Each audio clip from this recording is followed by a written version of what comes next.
It's a real honor for us to host Governor Scott here today and several other of the elected officials as well. And on behalf of all of our patients and the families that are here at Moffitt, and over 120,000 Floridians that will be diagnosed with cancer this year, we're truly grateful for all of the support that we have from all of you here in making fighting cancer a priority.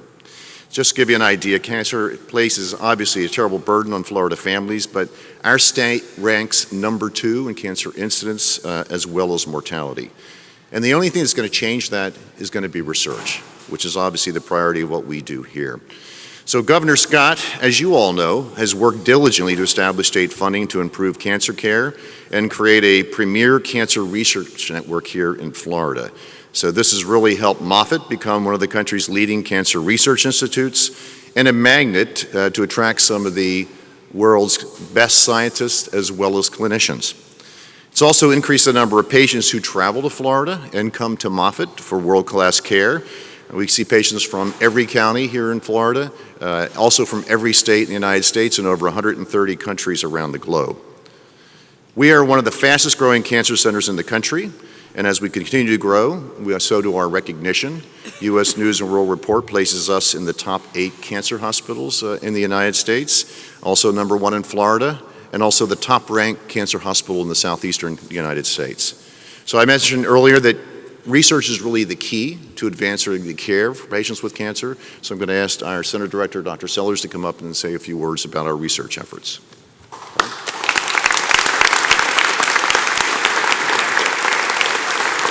Thank you, Dr. List.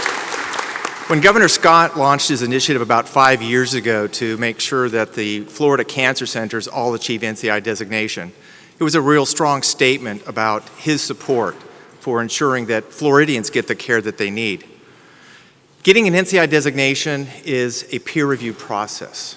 It is based on our science at the bench, our science in the community, and our science for patient care. And the goal is to ensure that we are taking our discoveries and translating that to new preventive and therapeutic interventions. What that means for patients is that they are getting access to tomorrow's standard of care today.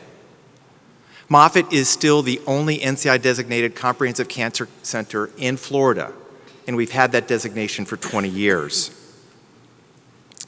The funding from the governor has helped us to continue to build on that tradition and that legacy by bringing in the best and the brightest. Over the last 5 years, Moffitt has brought in over 80 new research faculty. Come on, that's worthy of applause, isn't it? That's incredible. I'd like to take a moment just to highlight some of our stellar recruits. To my right, Dr. Elsa Flores, would you give a little wave there? Dr. Flores trained at MIT and then started her academic career at MD Anderson, where she rapidly rose through the ranks, taking on new leadership positions. And we brought her here to chair the Department of Molecular Oncology and to be co-leader of our program in cancer biology and evolution. She's a recipient of an NCI Outstanding Investigator Award, one of very few that are awarded in this country. Dr. Flores helped us to recruit Dr. Gina DiNicola. Gina?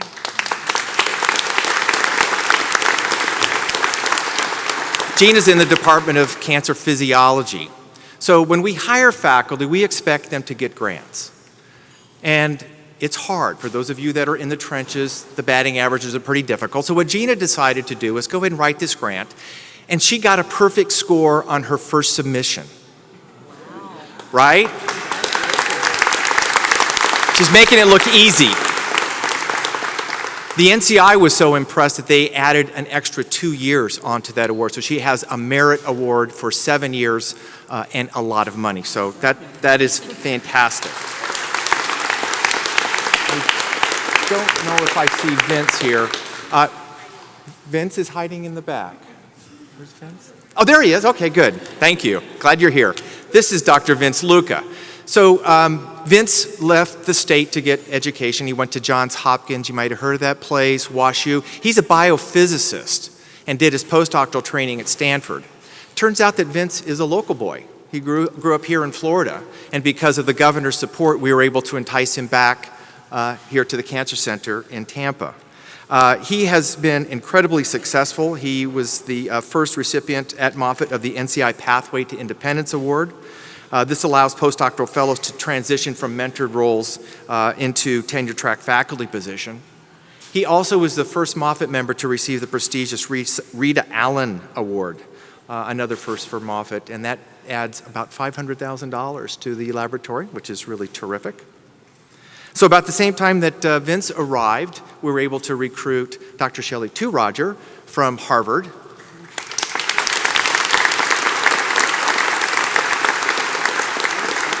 I have many good friends at Harvard who are still not talking to me that we brought her here. She is here as the Associate Center Director of Population Science, critical to our mission. She's an outstanding, in fact, world-renowned investigator of ovarian and breast cancer, and we're just thrilled to have her here. We also have recruited some stellar physician scientists. Dr. Brian Cernicki, we recruited from Penn, an Ivy League grad. I like to tell Brian that he's actually a scientist who's just an exceptional surgeon. He's not insulted when I say that. So Brian leads our breast cancer program, and he leads by example. He has a lab. His lab is understanding mechanisms and immunology, and he is translating that into clinical trials that are benefiting patients. So really a great addition to the organization. Last but not least, we have recruited a junior scientist, hiding behind me, Dennis Ajebi. I probably mangled that. Dennis got his PhD at the University of Miami and then decided that he would go to Osaka, Japan to train with one of the world's leaders in immunology. So he went to this place called Harvard, and Dana-Farber, you might have heard of that, was at NYU, and we were able to bring him here. He has been here only a couple months, but he has already received a Career Development Award from the National Institutes of Health for over $500,000. So, I wish I had time to talk about all of the other faculty that we've recruited, but I can assure you, you will be hearing about them. They are all equally stellar. At this point, it is my pleasure to welcome Governor Scott to the podium to say a few words.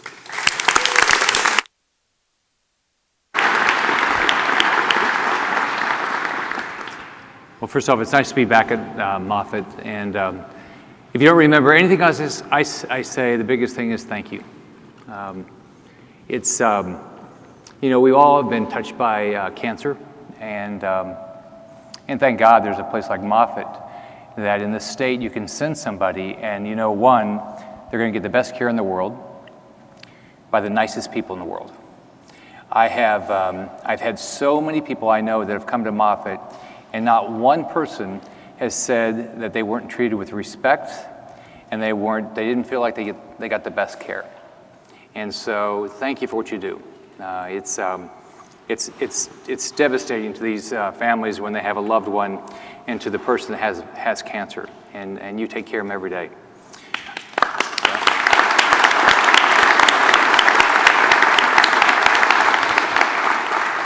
So I want to thank Speaker Lee Moffitt.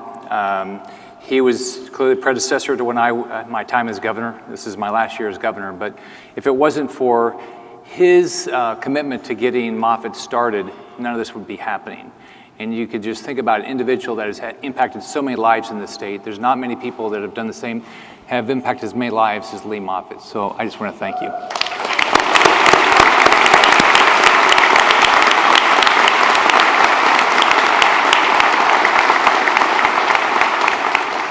When I ran in 2010, nobody knew me. I didn't know that many people.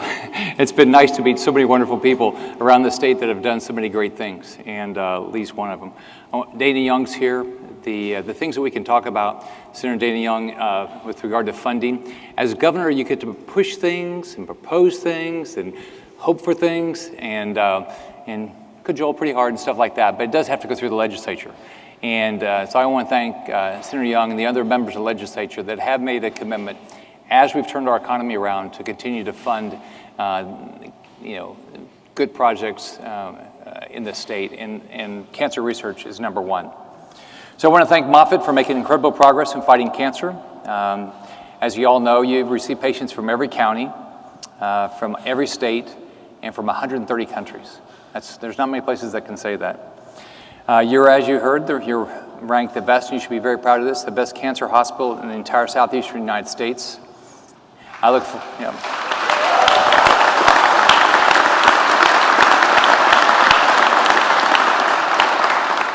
I believe with the right resources, if we continue to provide the right resources, you'll be #1 in the country and eventually #1 in the world.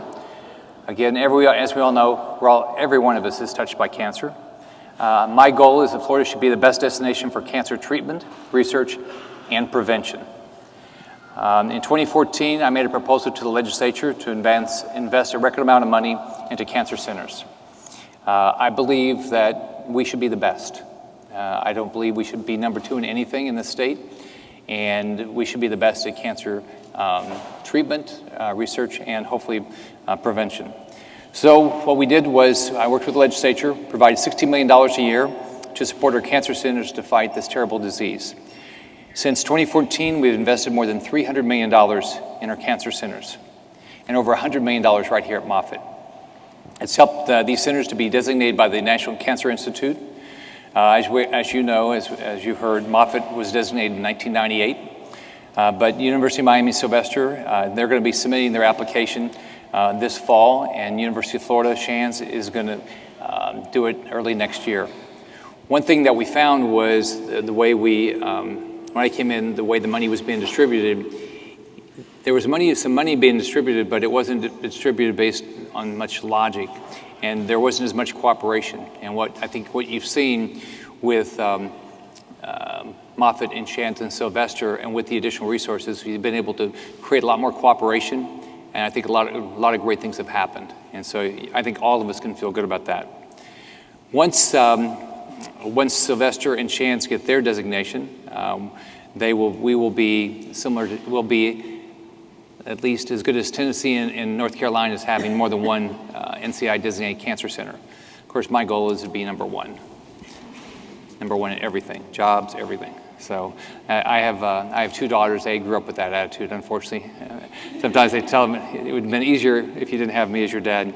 And now I've got 6 grandsons. I'm trying to instill the same ideal.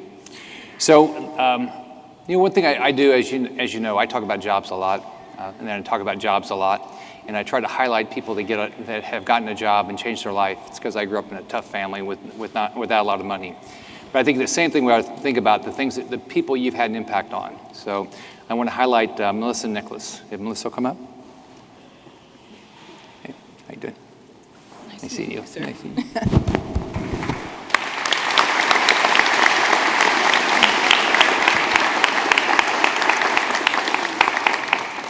Here's what she can be proud of. The treatment she gets, you can't get anywhere else in the world. This is it. Thank God she's here. She was unfortunately diagnosed with breast cancer in 2010, but she is determined to make sure she beat it, and it never came back. She received breast cancer vaccine that has been able to keep the cancer away. The goal is that this vaccine will one day make sure no one even gets breast cancer. She's currently in clinical trial led by Dr. Sinecki. Thank you. Yep.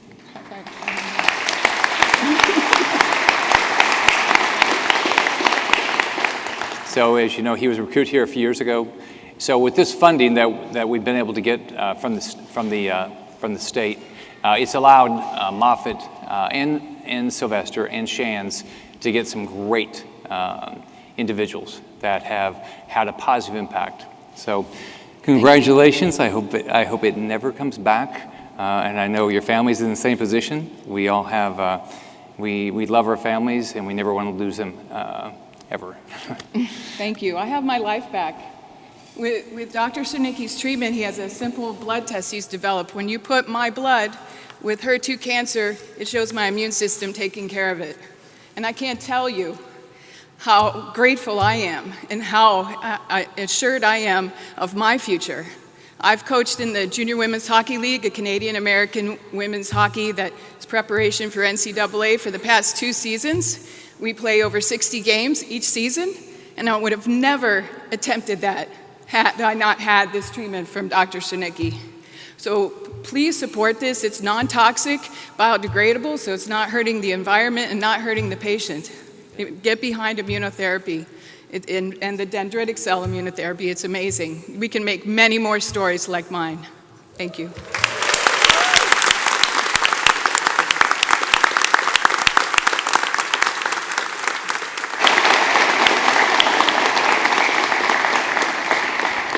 So Melissa's an example, but thank you for what you're doing. You're doing it each and every day. I hear it from all over the state, and I'm going to do everything I can to continue this, and I hope you have a great day.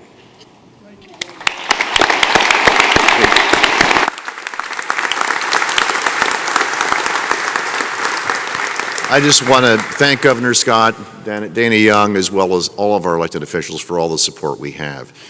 We wouldn't be here today without the state's help. You may not know this, but until that funding that we got from Governor Scott in 2014, we never had a dedicated line of funding from the state for research. Zero. We could never depend on it. This has made a world of difference, as you heard from Dr. Sellers and the governor. So thank you again to our legislators, Governor Scott, and thank to all of you here. These are the people that are making a difference every day. Thank you.